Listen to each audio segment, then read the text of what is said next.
Hey guys, welcome back to the eighth episode of the Amana Mission podcast. NBA playoffs are heating up right now. All I know is I love Jimmy Butler. He's the best. The Blackhawks, they got a kind of a cool pick in the draft. We'll see who they get. And which rookie quarterbacks do we like? Any sleepers? And will the ghosts of Sam Darnold's past chase him all the way to San Francisco? Well, we'll see this season.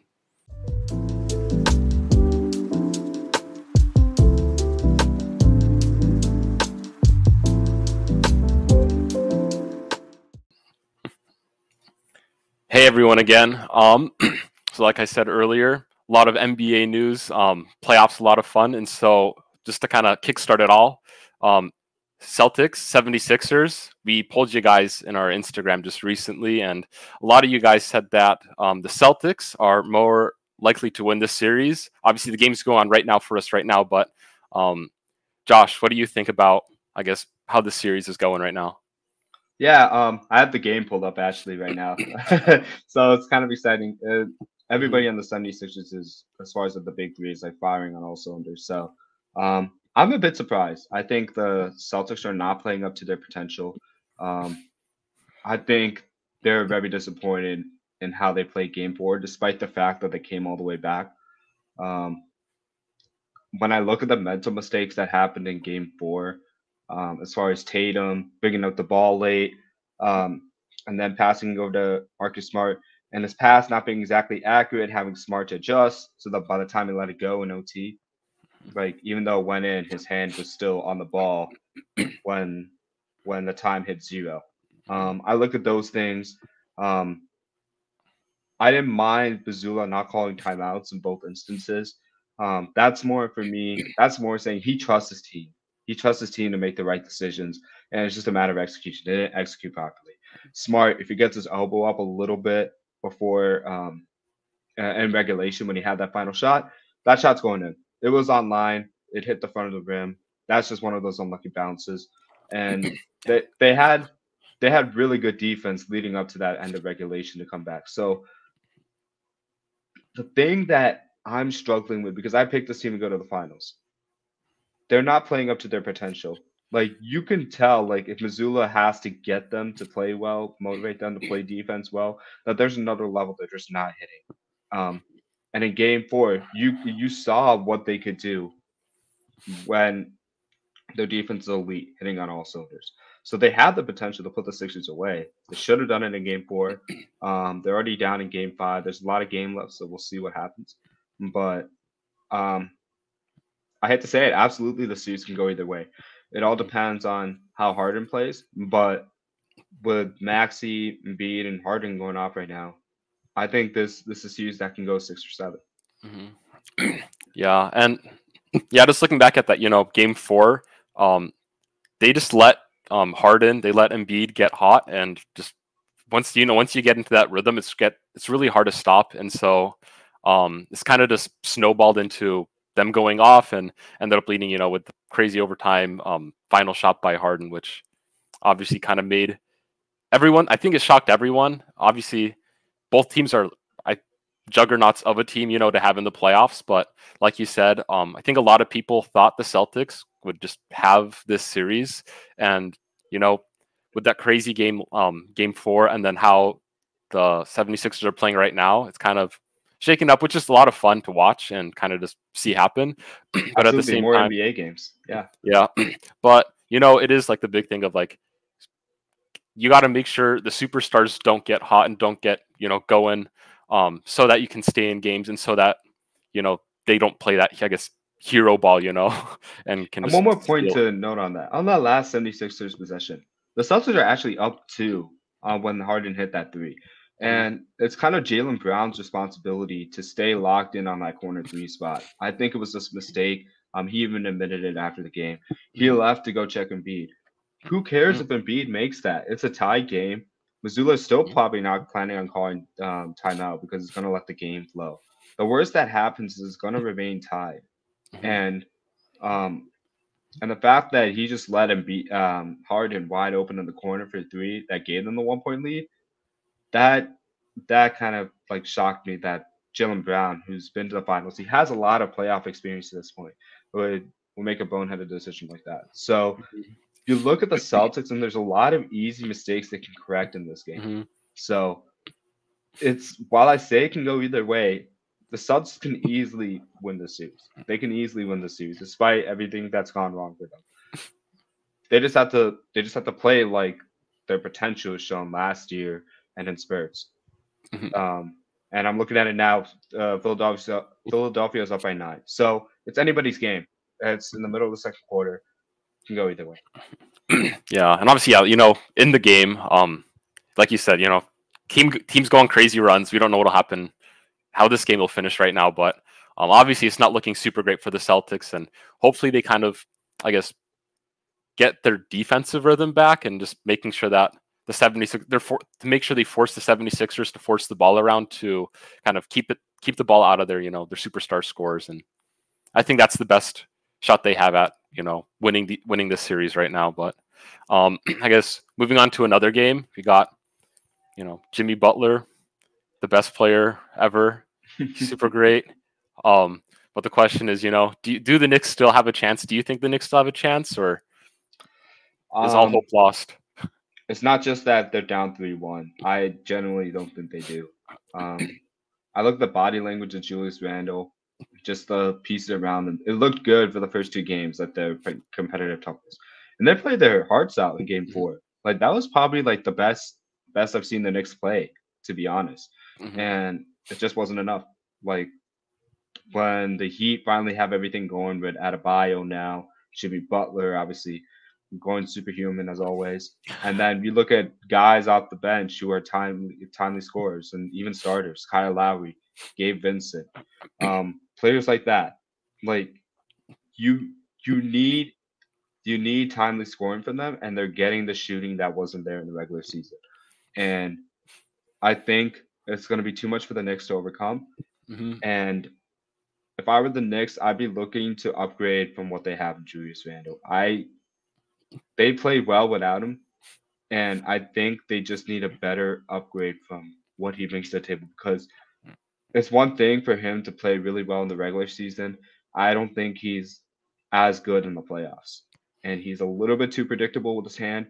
He's going to go left even when he's going right, and you see it play out a lot of times where you can kind of step in front of him, and he's going to shoot the ball most of the time. He's not going to attack, and when you have a guy with that size on a smaller defender who's just going to shoot over him, he's not utilizing all his gifts from his natural abilities.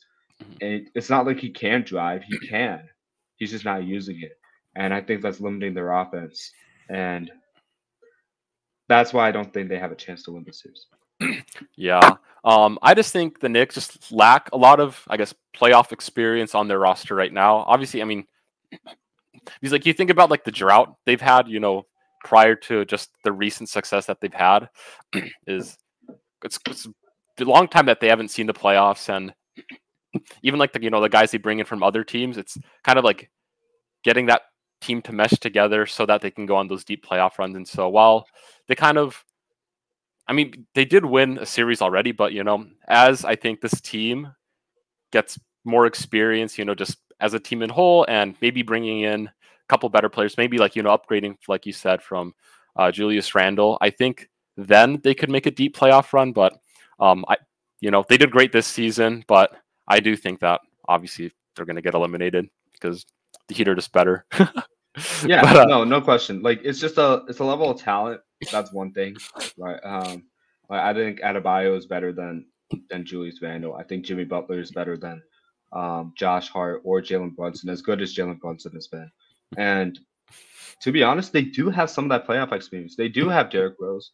They do have Manu quickly on the point guard position. So they are deep in the point guard, and Derrick Rose has that experience that they can lean on if they need it. mm-hmm. But I just think it's more of a question when you're talking about 8-man rotations and conditioning and playing consistently and getting in the rhythm. I think suddenly bringing Derrick Rose now when you're down 3-1 doesn't really make a lot of sense. I feel like you ride with the guys you have, see what happens. They're right there with the Heat. It's just that extra gear that they do not have right now. That's severely limiting them in the crunch time minutes. And we obviously know what Jimmy is in big time moments. Would I like to see them lean on Jalen Brunson? in that crunch time, yes, I think he's the guy who can make the right play and make the timely shots. He can do it, but they need more of that. They need more than just him because Mm-hmm. if he if you and I know that Jalen Brunson's the best player on that team, we sure as hell know that the Heat think that as well, and they're going Mm-hmm. to play cater their defense towards stopping him and Mm-hmm. trying to have the action elsewhere. There are a lot of times where I saw like three bodies like in a triangle formation on defense, just Mm-hmm. waiting for Jalen Brunson to get into the paint, and that what that tells me is they're not willing to let him get to his padded in floater in the middle of the floor, on either side of the wings within the paint, and in order for the Knicks to counter that, they need scoring from RJ Barrett and Julius Randle to play up to their potential. Mm-hmm. Mitchell Robinson is not that guy right now, and Josh Hart can hit timely threes, but I don't think he's the volume type of guy you can lean on consistently. Mm-hmm. His role is to stop Jimmy Butler, which is a nightmare in itself. Yeah. Yeah, and I think that's kind of like the biggest difference is like besides experience and whatnot is just I guess the overall physicality that these two teams play with.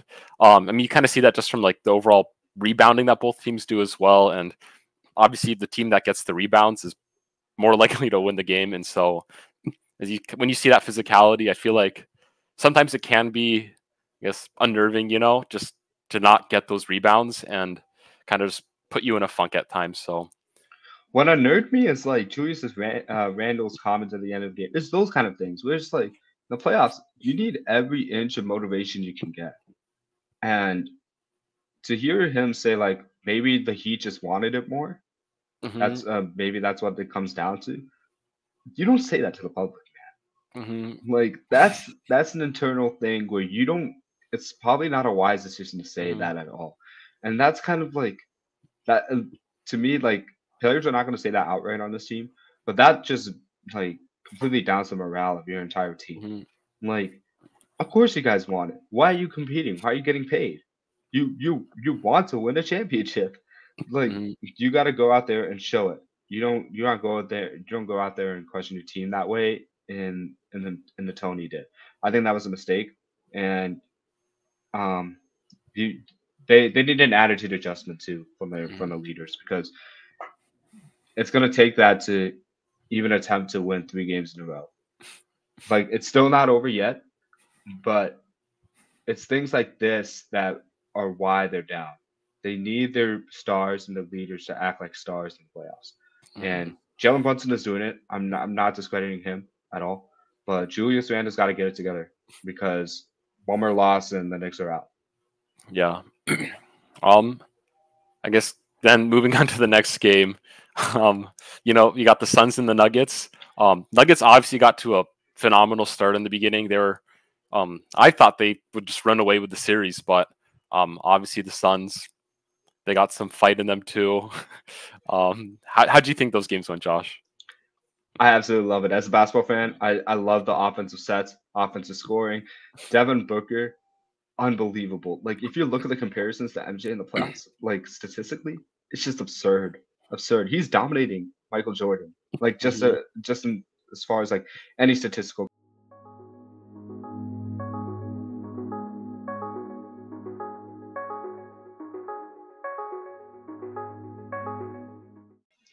Yeah, welcome back, guys. Sorry, we ran into some technical difficulties.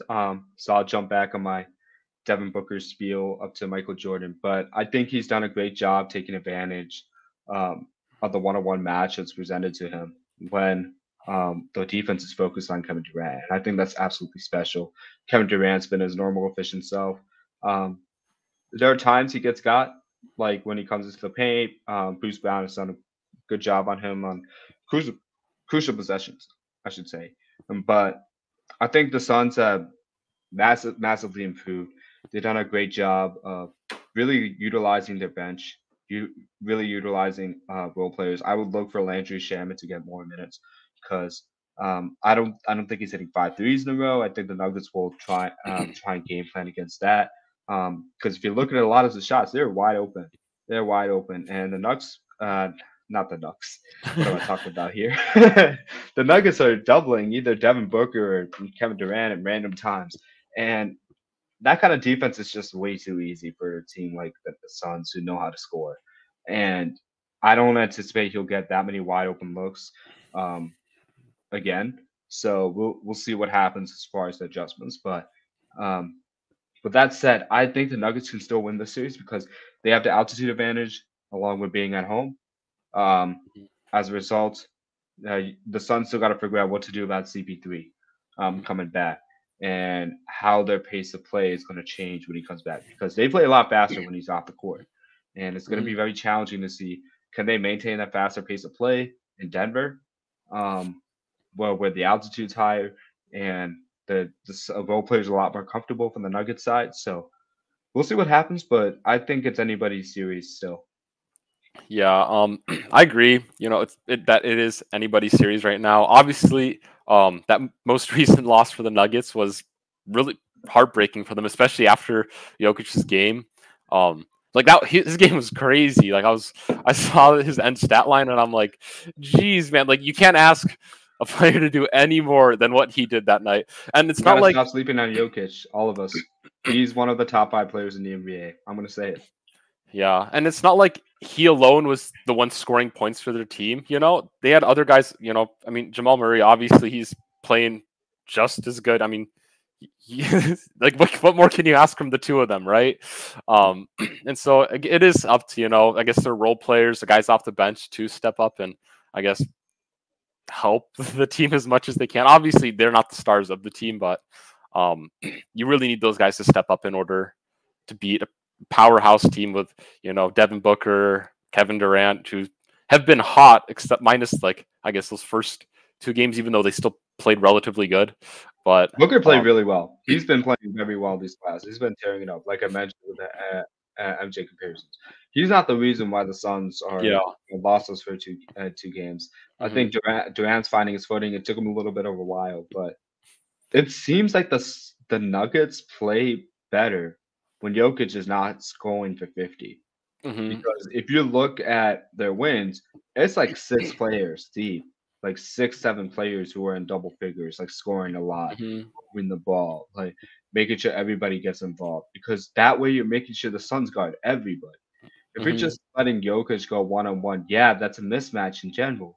But a lot of guys are stagnant. They're not getting in rhythm. They're not getting their shots.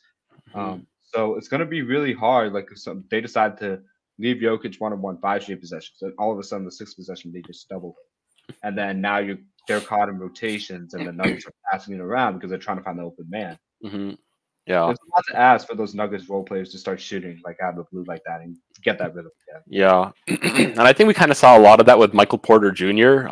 He played a bunch of minutes. He took a lot of shots. The opportunities were there for him, but it wasn't his day. The shots weren't going in. So, I think had they gone in more, I guess, on a frequent basis, we would have seen a completely different outcome with this game. But, it does come down to who outside of the star four combining those two teams, is going to be the one to step up and I guess break the mold for the other team's defense, but I'm excited. Yeah, can't wait till the 10 o'clock matchup. It's going to be a lot of fun to see. hmm Yeah, and so I think we got one last playoff game or series to talk about, which is the Warriors and the Lakers. I know you had the Warriors taking this series, so I guess Yep. what's your take on I guess their struggles or just kind of things maybe not going their way? I'm really disappointed because I expected this one to go 6 or 7. Now it still can. Um, it could be another chance for the Warriors to redeem themselves with that 3-1 finals law of like um, opportunity they blew to LeBron when he was on the Cavs. So I'm not ruling them out. They are the defending champs. But I just look at the decision making that they had at the end of games, and I'm just like, oh my goodness, this is like there's a lot of problems here. It's a mix of that, and then obviously um, you can't do anything when the Lakers' best player, Lonnie Walker, is just going out there and LeBron's setting picks for him. That was just insane. He just like won off 15 points in that quarter. I think he shot 6 of 9 or 7 of 9 in just that quarter alone. And I was just like he caused Anthony Davis to have like 4 opportunities that entire second half. He's just been an absolute difference maker. Like I remember posting that on the story for the Mhm. IG, and I was just like, oh my goodness, like the he needs to get more minutes. Like it's unbelievable. But from the Warriors side, if you have like Clay like shooting and hitting in the back rim where he's not getting backspin, like that's just a bad shot from that distance. Like you like if you're not getting backspin on that type of shot, it's not going. And like Steph Curry, like he's not doing enough when Anthony Davis is on him, like to force him into the paint or force like a rotation. That last shot, I would have liked him to be on the move because he's gotten so good off the ball, like just making people chase him. Like I remember De'Aaron Fox saying on a podcast that like, well, so, who was it? No, it was J.R. Smith. Sorry, J.R. Smith, who was saying Matthew Dellavedova just chasing Curry around, like he almost died. Like Dellavedova almost died from that. And I'm just like, wow, the cardio and the endurance from this dude, like off ball movement, is insane. And De'Aaron Fox mentioned it like a series ago. Like, yeah, it's true. Like, you need to have the cardio and the condition to keep up with this dude. And but watching those last two positions, like he didn't move Anthony Davis at all. Like it was mostly stationary, like dribble between the legs, dribble again, try probing, trying to find that ideal space with a 3 point shot. And I just think if you just like pass to somebody else, run out like around the 3 point line, and have Anthony Davis chase you on the move, it's going to open up opportunities for other guys to try and get that game time score. And I felt those little nuances were missing from them. Mhm. I'm not going to blame Draymond Green at all for that pass. Um, should he have seen that LeBron and Anthony Davis switched it? Yeah, but he's in the air. He only has a split second to make that decision. It was more like the Lakers played that action, the pick and roll perfectly. I think JJ Redick on ESPN First Take like described like how well the Lakers played that action really, really well, and explains a lot why Draymond ended up turning the ball over in that situation. But I'm looking at the miscues and then like Steph also turning it over by just like throwing it up, like when he's on the ground randomly instead of calling timeout in that situation. Mhm. There's a lot the Warriors need to fix, and on top of all this, Jordan Poole is having an attitude problem, acting like a brat. Like you can't have that in the play. You need to understand that there's like highs and lows in the playoffs. And for a Warriors team this experience, who just went for the finals against the Celtics, playing like this is very disappointing. Mhm. So um, to answer the question, very effective defense for the Lakers has been a big key. Lonnie Walker's actually been huge, but it's the presence of Anthony Davis that's wreaking havoc when he gets his opportunities and the timely contributions from guys like Austin Reeves, guys like D'Angelo Russell. Rui's not been as effective as he was in the last season, but he's still making plays. Like there's a lot that the Lakers are doing schematically, defensively, that are causing the Warriors problems. But the Warriors' miscues resulting from that have been very disappointing. Mhm. Yeah, and I guess from my initial prediction for this series, I did have the Lakers going on forward. A big part of what I liked was just, I guess, their overall consistency.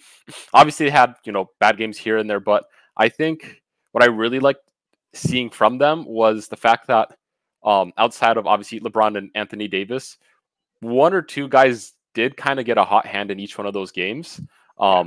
Outside of them, which kind of helped, I guess, elevate their game. Obviously, even in their loss, have Rui Hachimura, um, who kind of just popped off out of nowhere and helped carry the load for the team. Obviously, the rest of the team kind of played like garbage then, but um, I feel like in each one of their games, at least in their wins, you see obviously LeBron and Anthony Davis, they do what they do, and then someone else steps up, and that's what ends up, I guess, putting them over the edge. Whereas you look at the Warriors, and obviously Steph's going to Steph.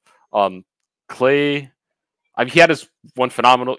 He's a great player, but obviously he kind of was a little bit less consistent as you would have hoped for. And then obviously you said your issues with Jordan Poole, and I think, He's averaging like 2 points or 2 or 4 points per game in this series. mhm, And he's only gotten like 16 minutes. Like there's something going on with him mentally that's causing him not to play well. mhm, yeah, yeah. And so I think it does come down to just the Lakers' ability to feed the hot hand, and I guess I really like LeBron as a ball spreader, obviously, and he's able to pass around to kind of manage the offense a lot better. I think he's probably the best or one of the best in the league to do it right now. And 100%. He still is. and so I think that's what obviously helps them get someone else going besides him or Anthony Davis. And so I do think that it's pretty unlikely for the Warriors to come back and take the series unless guys like Jordan Poole or just kind of find their rhythm again and King. I think they need to figure out a way to get Klay Thompson the touches and rhythm that he needs. I feel like another answer to this question is the Lakers have done a great job like taking Klay Thompson off his rhythm on the catch and shoots. They're playing the switches very well. Like they're not letting him get to hit the elbow or the baseline like as easily as he could. And I think one action that worked for the Warriors that they're going to need to rely on is the Steph Curry pick and rolls, where you have a cutter coming from the baseline into the basket. And I think if Thompson's part of those cutters where Andrew Wiggins were in game four, he's going to get a lot more rhythm going to the basket, comfortability, like getting into the rhythm. Or it's like, oh, we can't let Clay cut now.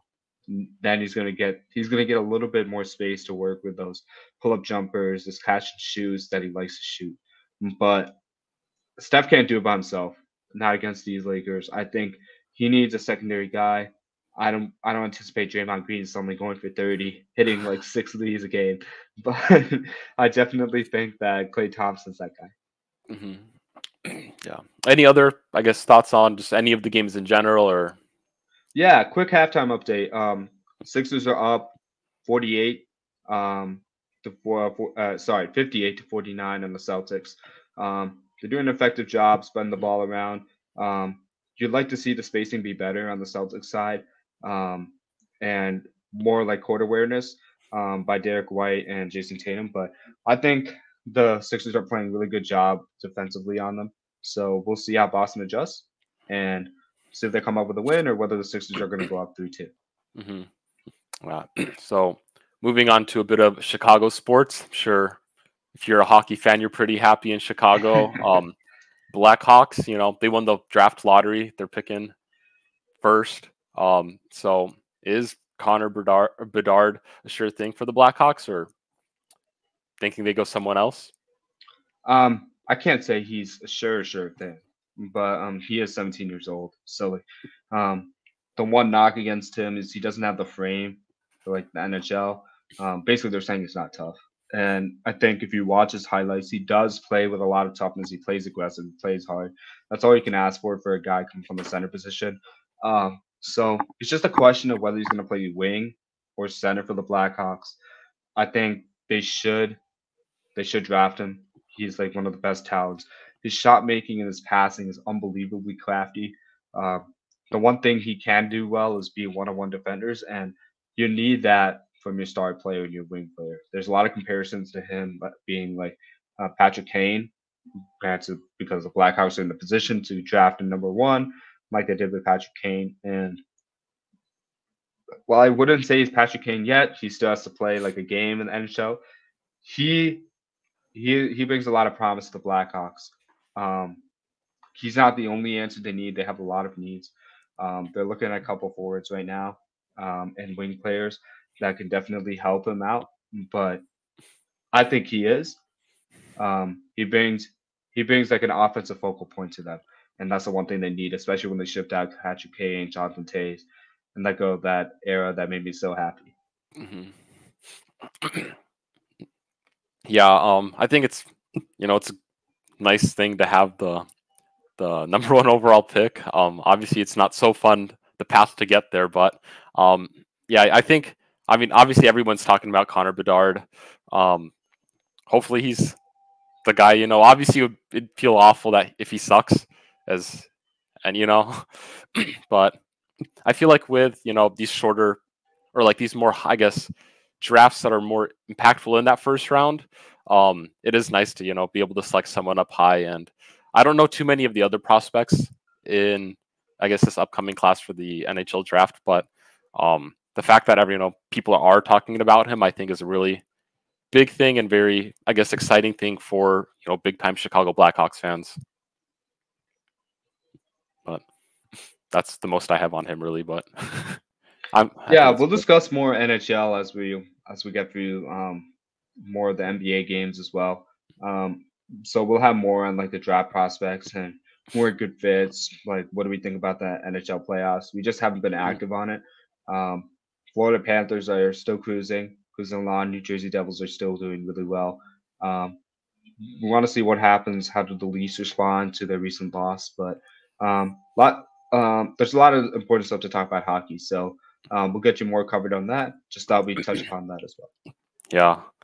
Just one last thing on hockey though. I am, even though I'm not the biggest fans of their team, I am impressed always. The Kraken obviously beating the Dallas Stars. I think it's pretty crazy. Beating 7-2 in a hockey game is always, I feel like, demoralizing for the losing team. And then Stars are projected to be a Stanley Cup threat too, so that was surprising.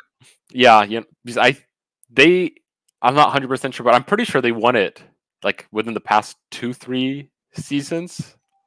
Can't remember off the top of my head, but I know they had either won or they were super far in the running for it the past couple of years, and so it's always kind of crazy. And obviously, the Golden Knights just manhandled the Oilers, going up 5-1, and I think when I was paying more attention to hockey when my team was in the playoffs, I feel like I felt like my games are a lot closer. Maybe a 3-1 game would have been like, oh wow, what a great game for my team. But seeing these 7-point games, these 5-point games, it's scary, and It's I a don't want. momentum swing. Like once you hit like goal 4 or goal 5, like you just have all the momentum. Like you completely demoralize the opponent. That's the difference. Yeah, and so I don't want my team to face them, even though they were rivals technically for like 3 seasons, maybe.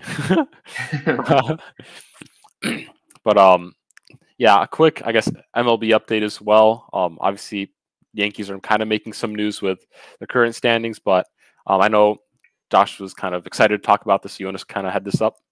Yeah. I don't think it's more so on the Yankees per se. It's more like be impressed by what the Orioles are doing, what the Tampa Bay Rays are doing, what the Boston Red Sox have always been consistent winners in. This really loaded division. We just won last time. Like the Yankees are in this situation where they're not healthy right now. It's going to take some time where um, Josh Donaldson and then Giancarlo Stanton are also going to come back. Aaron Judge just came back as well. So there's a lot of things where that need to be in play for them to get their rhythm back. So they're still going to have a little bit of a slow start in ingratiating their star players, but I wouldn't panic too much. It's too early in the season. Still like a lot of games to be played in June, July. So Yankees are not done. They're not out of this division. I wouldn't panic. Hmm. Yeah, and I mean, if you even looking at the record, they're still above 500. Obviously, closer. Exactly. Yeah. It's closer to 500 than I think a team like the Yankees would hope for. But still, they get a hot streak later in the season, and all of a sudden, nobody's really talking about their slower start that they have right now. Um, yeah, but going on to other baseball news I don't want to talk about, Chicago White Sox, they still suck. Of course, you had to pull that one in there, huh? Yeah, it's unfortunate. When I was younger, I rooted for them quite a bit. Their last 2 games are kind of funny. They beat Cincinnati 17-4, and I'm like, oh wow, even though they suck, that's kind of crazy. But then they just played Kansas City, and they lost 5-12, and I'm like, oh, there's the Sox I know and love. But it's that, and then obviously, light touch on the what is it? The Angels. They're keeping me hopeful. They look. Look at that. They're 2 games behind the Rangers. Wow. Yeah, I didn't see them having a positive record still. You know, Me neither. Me neither. so happy for them. Hopefully, they're happy. Obviously, they want to do better, but I think it's an exciting times for Angels fans right now, and hopefully they kind of maintain this, I guess, trajectory. And who knows? They might make the playoffs, make a good run, but we'll get there when we get there. Um, yeah. Any other, I guess, baseball points or games that you thought were kind of cool? I got nothing, dude. Okay. The Diamondbacks are still like in the NL West, so it's not a short-lived thing. Mhm. They're still right in it. Yeah, They're above the Padres. They're half game behind the Dodgers. So looks like they turned some things around. yeah, But we'll see what happens as we head to June and July. We'll have more updates on MLB as well. yeah. Quickly, actually looking at some games, the Colorado Rockies are wrecking the Pirates right now. They're up 10-1 at the bottom of the eighth. Oh my So that's goodness. it's fun. Yankees are currently winning their game at the bottom of the sixth, up 7-2. And Dodgers are beating the Brewers 4-0. So Okay. there's a couple really good games going on right now. I'm not too pressed about how these outcomes will turn out personally, but it's kind of fun, to kind of see these higher scoring baseball games. I wasn't expecting the Pirates to be losing like that to the Rockies so far. That's a little bit concerning. Yeah. Hopefully they don't do worse. But I mean, it is a game of series, so like just like the yeah, NBA yeah. playoffs, like you're gauging your teams out for the first set, second set. I don't know what um what game of the series this is, but it's just a one game thing. But you don't want to see that happen consistently to a Yeah. program. Yeah. But I guess obviously NFL season's kind of in a lull right now with just the draft just happened. Free agency still technically on. I mean, most of it's already happened, and so we're kind of slowly going to get some more training camp news and kind of see different position battles and whatnot. But we thought it'd be kind of fun to talk a little bit about, I guess, cool landing spots that we like from the draft, or obviously we also mentioned talking about just NFL rosters and kind of what we think teams are like, their strengths, weaknesses, potential records that they might have. But today we just wanted to start off with some quarterback landing spots that we liked from the draft. And so, you had a couple guys you wanted to talk about. So you want to start? Yeah. You know how I've been on the Anthony Richardson change. Like I've been completely like annoying you about the fact that I think he's a top three prospect. I think he's third one they should take. He's like on par with Bryce Young and CJ Stroud, and he has the potential to be better than them. And I really like his landing spot with the Colts. I think Chris Ballard finally got the QB position right. This is going to open a lot of doors for that team, and I think he has an all-star running back in Jonathan Taylor. Um, that's always going to be a plus. The offensive line has been revamped.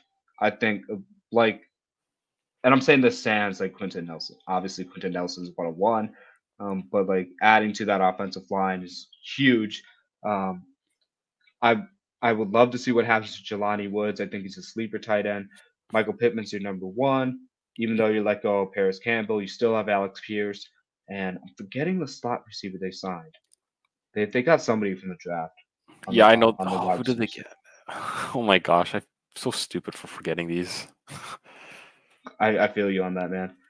Let me double check. Oh, they got your receiver, Josh Downs. They Yeah, have they yeah. got Josh Downs now, and that's so I think he has plenty of weapons to throw the ball to, Hmm. and I think it's going to be a slow period. He's not going to come out of the woods swinging. Like he's not. We're not going to see some like Mahomes magic, like second season type stuff from Anthony Richardson. I think it's going to take a developmental period, but that is one guy I really like from the Colts. I'm going to say watch out for him season two, season three of his career because the dude is special.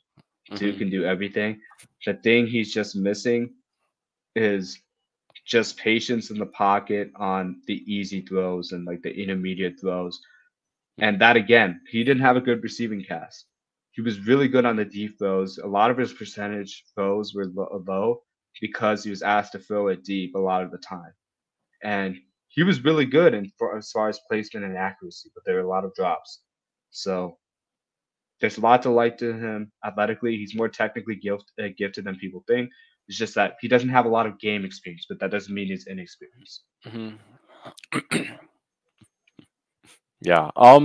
Obviously, I'm not a Anthony Richardson truther, but I mean, if that is the Colts guy, I don't see anything wrong with them inherently taking him at that spot.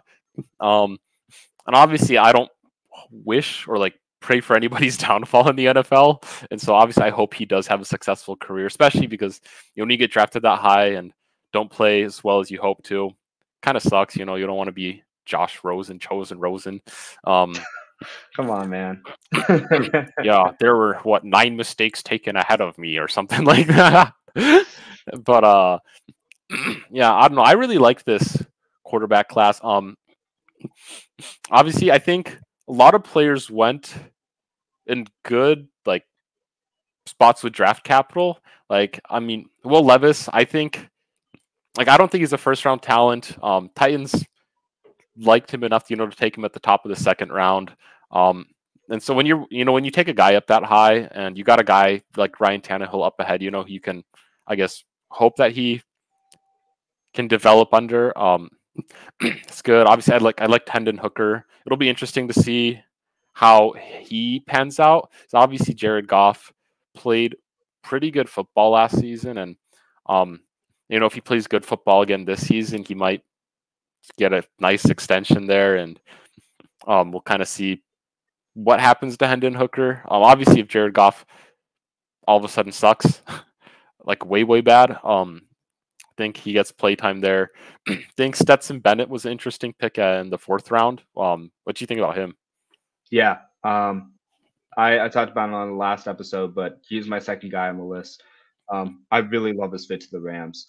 Um, he is not going to be like he can throw it deep, but he's not going to be like your cannon arm Josh Allen type thrower, where you're expecting him to bomb 50-yard throws back to back to back to back. And I don't think the Rams system is going to be asked to do that. Mm-hmm. So I think it was a great fit. Like McVay's system is very quarterback friendly. Mm-hmm. Goff succeeded in it. Goff is still a good QB. He's not as good as Matthew Stafford. I think this puts less pressure on the Rams. Like what happens when Stafford gets hurt? They do have a backup plan and a really good one with Bennett. I think he's underrated. Um, now they just need to go out and get the weapons to like help keep the offense flowing. They gave up on Allen Robinson, so we'll see what happens with Van Jefferson and Tutu Atwell. I'm not convinced, but I think as far as like an offensive guru, like in going to a spot that's offensive friendly, I think Van Jefferson maybe I think the addition of Van Jefferson for Stetson Bennett is going to help him huge in the deep passing game. Mm-hmm. I got really distracted by Jalen Brown hitting a crucial three right there. Yeah, and I think a lot of people obviously knock him and Hendon Hooker for their age, but and obviously you do want a younger guy that you can have for a longer time, develop more, But I think we kind of see, at least me personally, I see kind of this, the Geno Smith arc and how he's been a backup his whole career. He started in the beginning, but he wasn't very good, and all of a sudden now he's in his 30s and he played great for the Seahawks. And I think teams hope they can do that with like another older prospect or older player that you get a guy, especially coming out of college, who I feel like is, no matter what your age, you're relatively moldable out of college. And so I think Rams are hoping for it, Lions are hoping for it, that they keep this guy, develop him as a backup, and eventually turn him into a starter, maybe into his 30s, and hopefully you have a guy that can play into his late 30s. And even though that's from 30 to 38 or something, that's still almost a decade of good football that you might get out of a quarterback like these two. And so obviously 20 years is ideal, but 10 years of good football is nothing to complain about either. Like the Broncos have sucked for 7 years, and I don't even want to think about like the stretches of bad periods the Bears have had, despite like how talented their roster is. But like you said, I think Geno Smith has always been like a really good vertical passer. Like he's always had like the passing skills. I don't think he was dealt a fair hand with the Jets. And I think circumstance and fit do matter when it comes to where your landing spots are. It's why we're spending our time talking about this. Um, I I really like it for Stetson Bennett because like he's gonna develop that passing and rhythm that comes with play action and running the ball. And I think that's really underrated because you need the running game, you need the action, you need the fakes to create that spacing and timing as in the rhythm throws. They don't teach that to you in college and stuff, even though he grew up in a pro style offense under Todd Monken for Georgia. I think I think he's gonna thrive under McVay. Hmm. Another guy I like, let's see here. He was drafted in the 5th round, um, 6th pick to the Cleveland Browns. Uh, I like DTR, Dorian Thompson Robinson. Great fit because he doesn't have to start right away.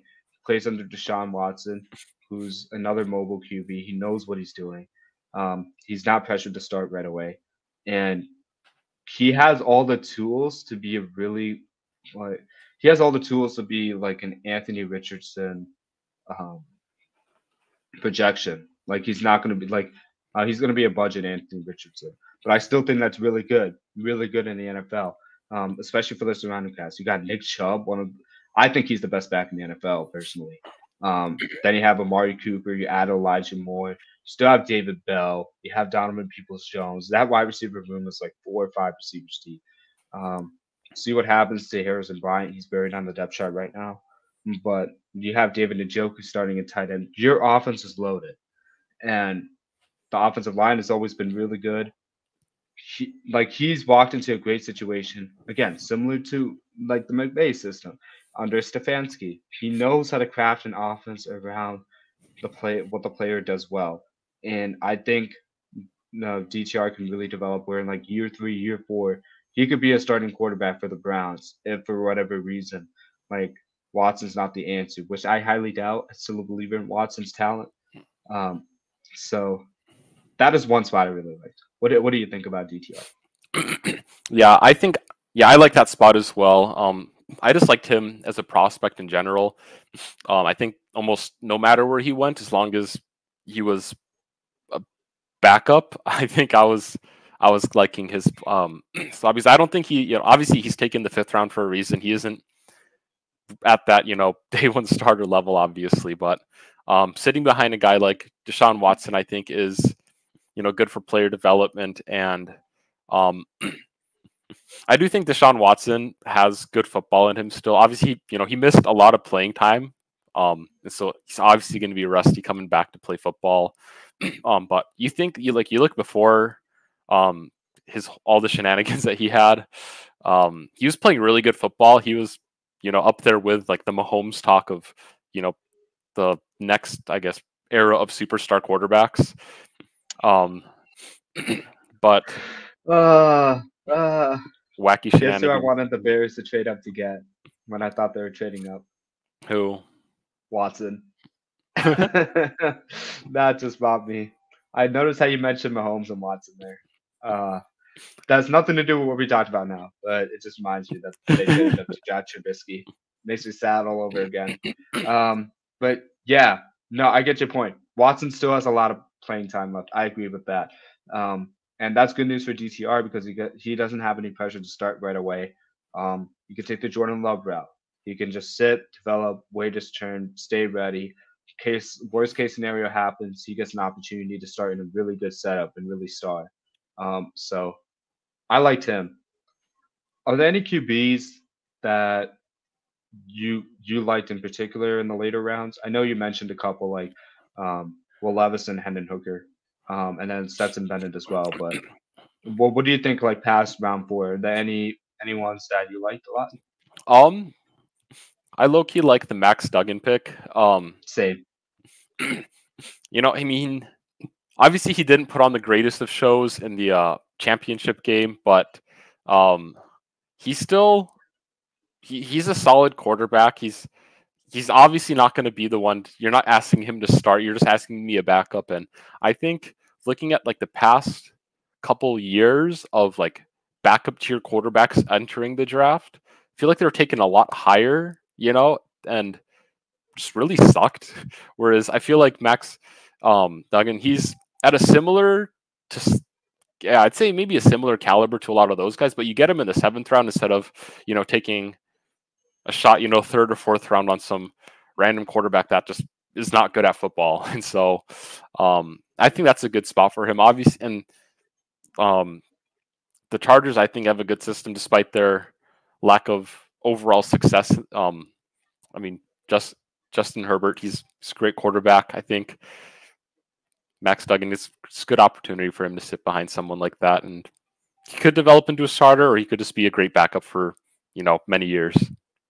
Absolutely, absolutely. I think that was going to be my fourth guy I like on my list that I had developing before the on the episode notes.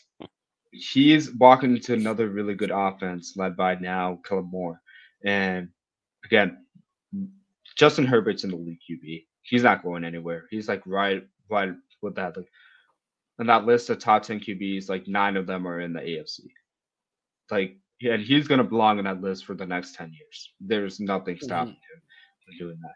But it's similar to the DTR argument where if something happens to Justin Herbert, he can step in. He can still lead a productive offense. Mm-hmm. I think he plays Quentin Johnson in optimal positions, Kendrick Miller in optimal positions to be as productive as they did in the TCU offense. Nobody expected TCU to do what they did last season.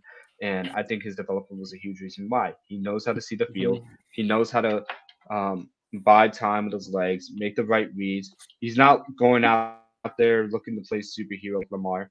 I'm not that like Lamar can't do that. He's still a really good QB. But like he's using it for the effect of like passing the ball. So there's a little bit of a difference instead of like running around. Like Kyler Murray has that same problem as Lamar. I'm not saying Lamar can't throw. I believe he can, and we'll look to see him like do that this season now that they've loaded their offense. But with Max Duggan, he's not doing that. He's making smart plays. He reminds me a lot of like Russell Wilson. So I think he could definitely add some tools to the table. And he's phoned to Keenan now. He's phoned to Mike Williams. He's phoned to Quentin Johnson now, his teammate. Like, what better to start getting chemistry than go to the same team your college teammate was drafted in? I think this was huge. That helped out Terry McLaurin a bunch when Dwayne Haskins was drafted to the same team as him. We'll see if that helps Quentin Johnson or Matt Duggan. Helps them both, mutually beneficial. We got a little bit of time, so I want to throw one more topic at you. I saw this floating around. I thought it was interesting given how the 49ers finished last season. Yeah, given that they have Sam Darnold now. Obviously, like a lot of discussions we had can be related to the 49ers situation because they decided to pick Mr. Irrelevant Brock Purdy last season, and it ended up working out for them. And you kind of see the philosophy of teams now taking that route with choosing quarterbacks in the middle rounds, late rounds, try and get that Brock Purdy for them. That's uber important. With Sam Darnold, there was a report by Dan Orlovsky saying he believes the 49ers can go back to the championship game because of Sam Darnold. Like Sam Darnold can lead this team back to the NFC Championship game. I think he's more talking about like the coaching, the offensive talent, the complete team, and then like his arm talent being the large reason why. What do you think about that? Yeah, I mean, the 49ers are obviously like one of the most QB friendly offenses, and honestly, I feel like most quarterbacks would probably go in here and do at least halfway decent. Yeah, Sam Darnold is an interesting case because I mean, obviously, there's a reason why he was taken so high when he was initially drafted, but obviously, he hasn't panned out the way a lot of like the Jets and the Panthers hoped he would. I mean, I guess he does have that technical experience of like playing some time with Christian McCaffrey, and so I think if anybody you're gonna bring in, that could be in your QB rotation. That's kind of a weird thing to say, but I think it is kind of nice to bring in a guy that has experience with your running back who is probably probably the best player on their team and could easily be the focal point of that offense. And so, while I don't think they'll go to the championship game because of him, I think that he has the chance to, I guess, fall into the system and I guess run the offense to however they cater it towards him. Because I think that's what the 49ers are really good at doing is they cater the offense, to the quarterback. And so that's what makes it so easy for different quarterbacks to kind of fall into that because obviously we kind of see they ran a little bit of different offense with Trey Lance, and then the offense with Brock Purdy. It's, different styles that they had.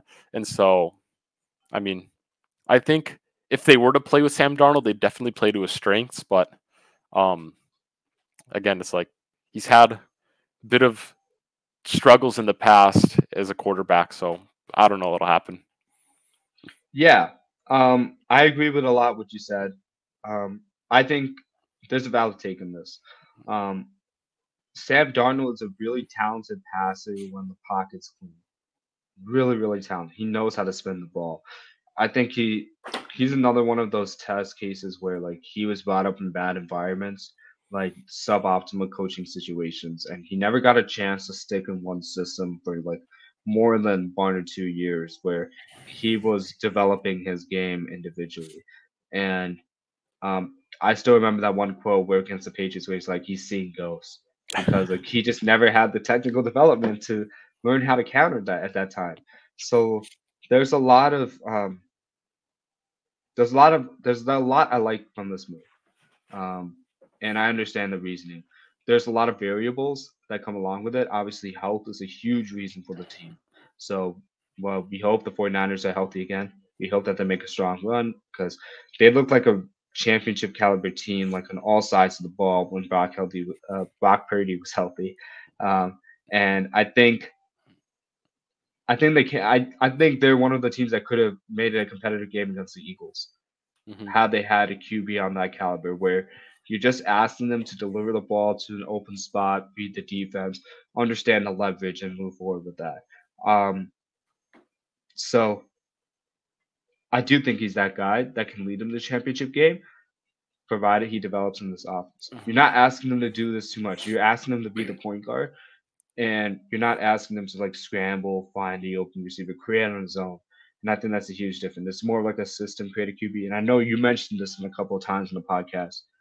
Like this is the most QB friendly system he's going to walk into, and I think if he's ever going to develop, it's going to be now.